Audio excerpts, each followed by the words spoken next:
Hello, welcome to the Mythology Manifest. Recently on my channel I have begun to venture into different types of mythologies, legends and folklore, and this includes Roman mythology. This branch of mythology is closely linked to the Greek myths, largely because the Romans copied the Greek gods and their stories and just changed them to make them a little bit more bloodthirsty and war-driven as the Romans were. The first Roman myth that I told on my channel was of Minerva and Arachne, and in that video I jumped between calling the goddess Minerva and her Greek name Athena.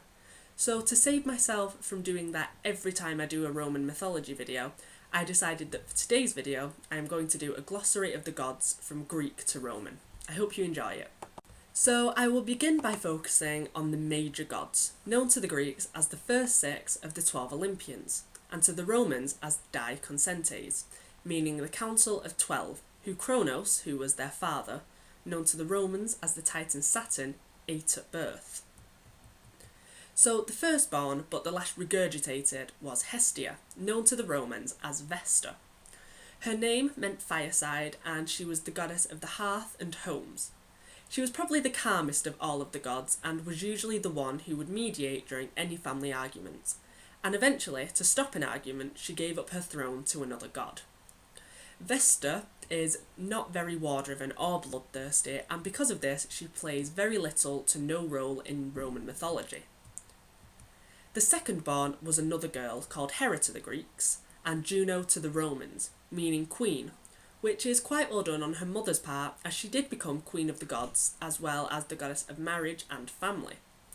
She was an angry goddess and very vengeful, but then again, who wouldn't be when married to Jupiter? Juno plays a large role in the Roman epic poem called the Aeneid, which was written by the Roman poet Virgil. And the Aeneid really highlights the vengeful side of Juno, as she tries to murder Aeneas in nearly every book. After Juno came the Greek Demeter, or the Roman Ceres. Her name meant earth lover. She was a quiet goddess who had very close connections to her grandmother, the earth goddess Terra. Because of this, she became the goddess of agriculture and the harvest, and she later played a large role in the life of her daughter Proserpina, who is more commonly known as Persephone. Next came the first boy. His name meant unseen and was Hades to the Greeks, but Pluto to the Romans. Now, the Greeks demonised Hades, and he was just the god of the underworld, and he was made this way when the world was split by the gods, which meant he had to live in the underworld instead of on Olympus, meaning that he wasn't an Olympian. He was forced to live in the underworld, which is why he was feared by mortals and misjudged as evil most of the time.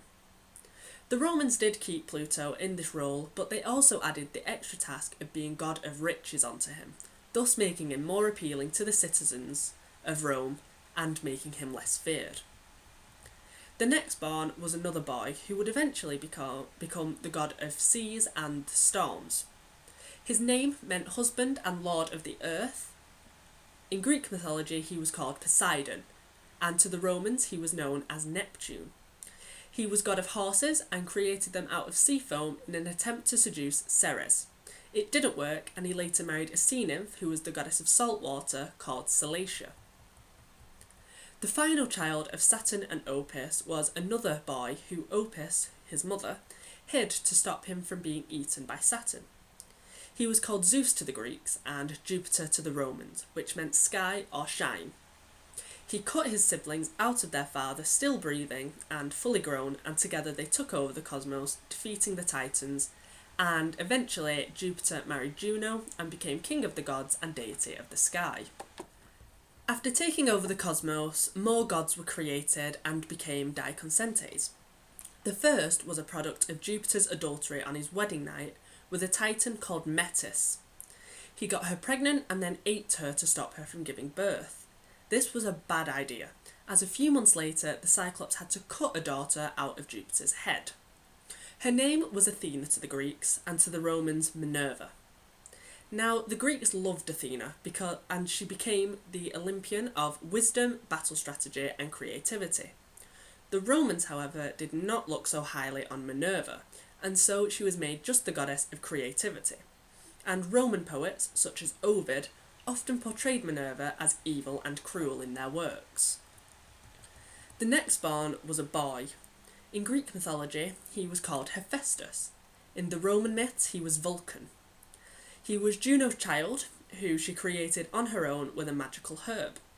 Because she did it this way, her son ended up heavily disabled, and in fear of what would be said about her, she threw him off Mount Olympus, which was the home of both Greek and Roman gods. Vulcan found his way back when fully grown and got his revenge on Juno before becoming the god of fire and metalwork, who made the weapons for the gods, and he ended up marrying Venus against her will.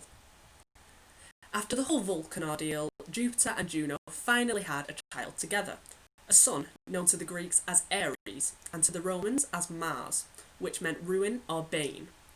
He was kidnapped as a child by giants called the Alaudae, but was eventually rescued by some of his half-siblings. He eventually became the god of war and bloodlust, and he was also the main person Venus cheated on Vulcan with. After Mars, Jupiter cheated on Juno again, with the Titan Latona, who fell pregnant by him. In anger, Juno cursed Latona to never give birth, on fixed ground. But Latona found the moving island of Delos, where she gave birth to twins. Artemis, known to the Romans as Diana, was born first, and became the goddess of the hunt, as well as swearing off men forever, and eventually taking over from Luna as the goddess of the moon. Diana's brother was Apollo.